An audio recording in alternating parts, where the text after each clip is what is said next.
전국 우정노동조합이 사상 첫 파업 돌입을 예고하고 나섰습니다. 어제 파업 찬반을 묻는 투표에서 92%가 넘는 찬성으로 다음 달 9일 전면 파업을 결정한 건데요. 우정노조는 올해만 벌써 9명의 집배원이 경무로 인해 사망했다며 근로여건 개선을 강력히 촉구하고 나섰습니다. 우정사업본부와 정부가 노조를 설득할 만한 대책을 제시하지 못할 경우 우정사업 역사상 첫 파업이 가시화될 수 있는 상황입니다. 노조와 우정사업본부 간의 협상은 어떻게 진행될지, 또 어떤 타협점을 찾을 수 있을지 이슈 진단에서 자세히 짚어보겠습니다. 우정노조 파업과 관련한 여러분의 다양한 의견 오늘도 문자로 받겠습니다. 100원의 이용료가 있는 샵 3698 유료 문자로 보내주시면 됩니다. 자, 그럼 오늘 이슈 진단 함께해 주실 분 소개하겠습니다. 법무법인 해명 손정혜 변호사입니다. 어서 오세요. 어서 오십시오. 안녕하세요. 변호사님, 어제 이제 전국 우정 노동조합의 사상 첫 파업이 가결이 됐는데 압도적인 찬성이란 말이죠. 일단은 조합원의 참여한 것만 하더라도 94%, 참여하신 분의 92.9가 또 찬성표에 가결을 했다라는 의미는 그만큼 명분이 명확하고, 이것은 근로조건 개선 정도가 아니고 생명권을 수호하겠다. 지난해에만도 25명이 사망하는 사고가 있었다라고 하고요. 올해만 9명이 가로사했다라고 한다라는 것은 필사적으로 이런 근로조건 개선이 현재는 필요하다라는 절실함이 이 92.9%의 찬성률에 담겨져 있는 것이 아닌가 생각이 듭니다. 네, 사실 이번 집배원 노조 파업은 절박함이 좀 남다른 것 같아요. 일단 올 한 해만 말씀 주셨다시피 집배원 9명이 사망을 했죠. 실제로 그 집배원의 산업재해율을 따져보면 소방관들, 위험직군에 있다라는 그렇죠. 소방관보다 더 높다라는 것입니다. 더 높은가요? 네, 조금 더 충격적인 결과가 아닐까 생각이 드는데요. 예. 근무 시간도 일반 근로자보다, 일반 국가 공무원보다 훨씬 높다라는 것인데요. 네. 하루 평균 10시간에서 12시간 정도로 근무한다라고 하고요. 제대로 된 휴게 시간이 보장되지 않고 있고, 지금 근무 시간이 나오네요. 예, 법적으로 휴가 시간이 보장되어 있어도 이 휴가를 쓰지 못하는 구조라고 합니다. 그러다 보니까 장시간의 근로, 스트레스로 인해서 뇌혈관 질환과 심장 질환으로 갖가지 질병에 시달리기도 하고, 그러다 보니 가로사도 발생을 한다라는 것이고요. 그러다 보니까 연간 노동 시간을 단축해야 된다. 그리고 제대로 된 그 휴게 시간도 보장돼야 되고, 네. 특히 52시간이 시행되면서 오히려 근로조건이 악화됐다라는 것입니다. 예. 이 초과 근무에 대한 적절한 보상도 이루어지지 않다라고 하니 네. 여러 가지로 사실 총체적으로 근로자들의 인권 보장이 안 되는 구조인 건 맞는 것 같고요. 우정사업본부 소속 산하의 그 근로자들은 엄격히 말하면 국가공무원법에 보장을 받는 공무원의 신분인 분들이 대다수입니다. 우정사업본부 자체가 예. 가기부 소속 행정기관으로 볼 수 있기 때문에 네. 공무원이 이렇게 열악한 근로조건에 부당하게 놓여 있다. 이게 이번에 핵심적으로 이제 파업 결의까지 이르게 된 단초가 된 게 아닌가 합니다. 네. 네. 그럼 여기서 집배원 노조를 직접 연결해서 파업 가결 배경과 또 앞으로의 계획을 들어보도록 하겠습니다. 전국 집배노조 최승묵 위원장 연결되어 있습니다. 위원장님 안녕하십니까? 안녕하세요. 예, 안녕하세요. 최승무입니다. 네. 네, 사실 이번 우정노조의 파업 찬반 투표 가결 어떻게 좀 받아들이십니까? 집배원이 그 열악한 노동 조건으로 그 생명까지 잃는 부분들을 계속적으로 이제 악순환이 반복되고 있는 상황이에요. 최근 5년간 한 101명 돌아가시면서 이 과로사 문제를 풀지 않으면 집배원의 이제 생존에 대해 다 있다. 그리고 또 다음에는 내가 죽을 수도 있겠다라고 하는 위기 의식에 의한 표현이라고. 파업 가결이겠군요. 네. 자, 그럼 지금 집배 노조에서 요구하는 사항이 집배원 증원 그리고 주 5일제 맞습니까? 예, 맞습니다. 그 2018년도에 작년도에 이제 집배 인력 증원과 주 5일제에 대한 그 합의했던 부분들이 있어요. 그래서 노사가 합의했던 부분들을 이제 성실히 이행하라고 하는 얘기입니다. 그리고 7월 1일부로는 이제 주 5일제가 전면 시행되기로 했는데 그것이 시행이 안 되고 있어서 총파업으로 가는 수순을 밟고 있습니다. 사실 아까 돌아가신 집배원분들 이런 상황만 봐도 알겠지만 얼마나 좀 경무에 시달리고 있는지, 얼마나 심각한지 좀 알려주시면 좋을 것 같습니다.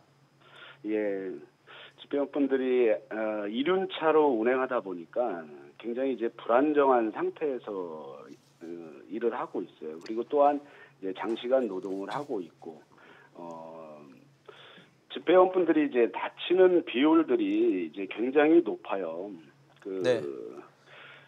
연간 이제 노동 시간이 한 2,745시간으로 이제 한국의 임금 노동자 2,000시간이 조금 넘는데요. 한 87일을 더 일을 하는 것이에요. 네. 또한 이제 최근 5년간 이제 집배원 공무상 재해가 그 1,600건에 좀 이르고 부상이 한 1,666명쯤 되고 있어요. 예. 그 최근 5년간 92명 그리고 올해 9명 돌아가시면서 이것이 이제 과로노동으로 이어지는 거 그리고 집배원을 이제 병들게 하고 안전을 위협하고 이제 사망에 이르게 되는 것이 이제 계속 반복되고 있다 이렇게 보시면 될 것 같습니다. 네, 어제 파업 가결이 결정된 이후에 이제 우정사업본부도 즉각적으로 입장을 밝혔는데 파업보다는 이제 협상과 타협을 하자 이런 요지였습니다. 사실 그동안 우정사업본부하고 협상을 안 하신 건 아니잖아요. 그렇죠. 예. 기존에 이제 인력 지원과 이제 토요근무 폐지 약속은 기합의되었고 우정사업본부는 이것을 성실히 약속 이행을 할 의무가 있습니다. 이것이 의무가 다해지지 않기 때문에 지금 이제 파업으로 가고 있는 것 같습니다. 예. 사실 이 총파업에 돌입하게 될 경우에는 우체국이라는 곳이 아무래도 뭐 등기나 소포나 또 택배까지 담당하고 있다 보니까 뭐 우편 대란, 물류 대란에 대한 우려는 있고 이 피해를 시민들, 국민들이 봐야 된다는 좀 우려도 있는 것 같거든요. 어떤 입장이십니까? 예.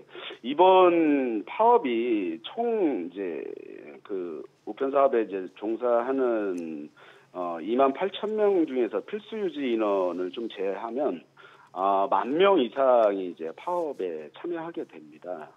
그 7월 9일 이제 전면 파업이 진행이 되면 우체국은 멈출 수밖에 없죠.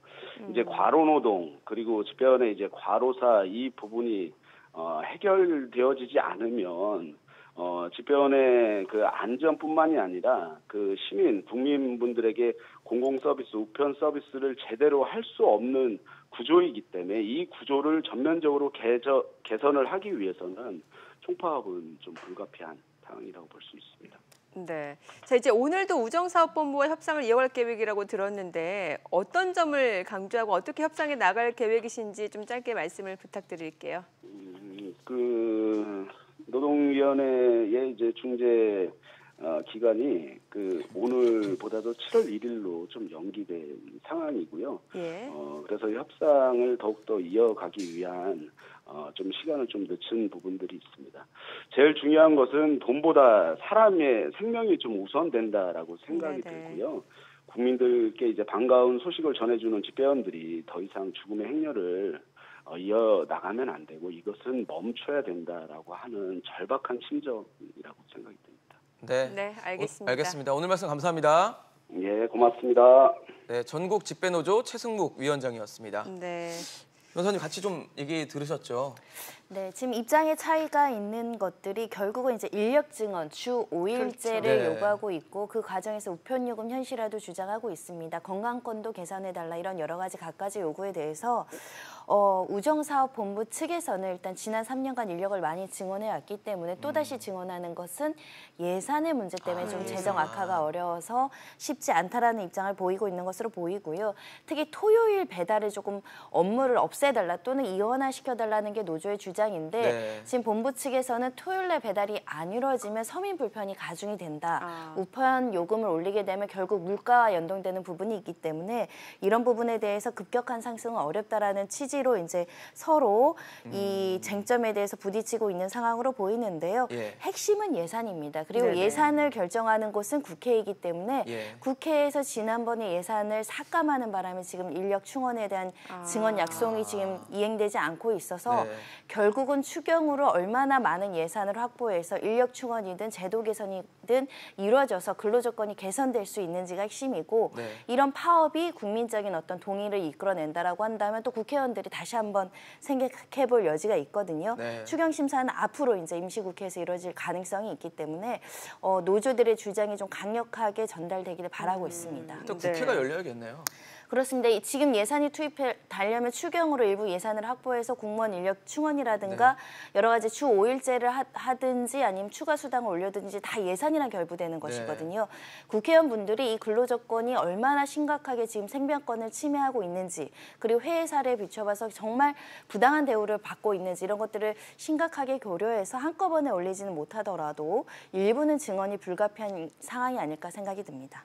네, 뭐 결과적으로 재정 투입이 돼야지 지금 집배노조가 원하는 요구 사항을 들어줄 수가 있는 건데 지금 우정사업본부가 적자라면서요? 그러니까 매년 적자고요. 2011년부터 적자 상태를 유지하고 있다는 것입니다. 지난해만 1,450억대로 적자를 봤다라고 하는 것이고 올해도 예상 적자만 2천억 규모에 이른다고 하니까 우정사업본부 측에서도 공무원을 한 명 뽑으면 수십 년간 이 고용을 유지해야 되는 부담이 있어서 인력 충원이 좀 부담스럽다라는 이야기가 있는데 이렇게 적자 규모로 빠질 수밖에 없는 것은 첫 번째는 우편 물량이 이제 감소하고 있다는 것이죠. 우편료가 덜 들어온다는 겁니다. 두 번째는 3년 동안 인력을 많이 뽑아놨기 때문에 그 충원에 대한 재정적인 부담이 여전히 저렇게 적자 형태로 부담이 된다라는 측면인데 이 문제에 대한 해결책으로는 우편 요금을 현실화하자. 왜냐하면 주변 국가들의 우편 요금에 비해서는 우리나라의 우편 요금이 좀 지나치게 낮은 거 아니냐 이런 지적이 계속 있습니다. 그래서 한 건당 얼마 정도에 우편하는 것이 조금 더 높인다고 한다면 이런 재정 부담의 우려도 조금 낮춰질 수 있기 때문에 우편 요금을 현실화하고 재정을 일부 투입해서 이 근로조건을 조금이라도 지금 근로기준법과 최저임금법의 취지에 맞게 개선을 해야 된다라는 것이 노조의 입장입니다. 네, 사실 다음 달 9일에 전면 파업을 단행을 하게 되면 사실 이제 피해는 시민들, 국민들에게 오잖아요. 아무리 우체국 택배가 시장 점유율이 한 8%밖에 안 되긴 하더라도 우편이나 또 뭐 등기 같은 다른 서비스도 있기 때문에 또 피해가 만만치 않을 것 같거든요. 파업까지는 시간이 있죠. 그래서 협상과 교섭이 가장 중요하지 않을까 생각이 들고요. 파업까지 안 가길 바라고 있지만 만약에 파업을 한다라고 했을 때는 가장 큰 피해가 취약 지역입니다. 왜냐하면 일반 택배 회사들이 가지 않는 취약 지역, 산간 지역이라든가 뭐 도서 지역이라든가 오지 같은 경우에는 대부분 회사들이 우체국을 이용해서 택배 물류를 이송하기도 하기 때문에 이런 취약 지역에 대한 어떤 어려움과 더군다나 등기, 우편 업무가 일시적으로 마비된다라고 한다면 굉장히 생활의 불편함을 가중시킬 수 있기 때문에 적절한 교섭 단계에서 협상을 마무리해서 국민들한테 피해가 가지 않도록 해야 되지 않을까 생각이 듭니다. 네, 알겠습니다. 오늘 손정혜 변호사였습니다. 말씀 잘 들었습니다. 고맙습니다.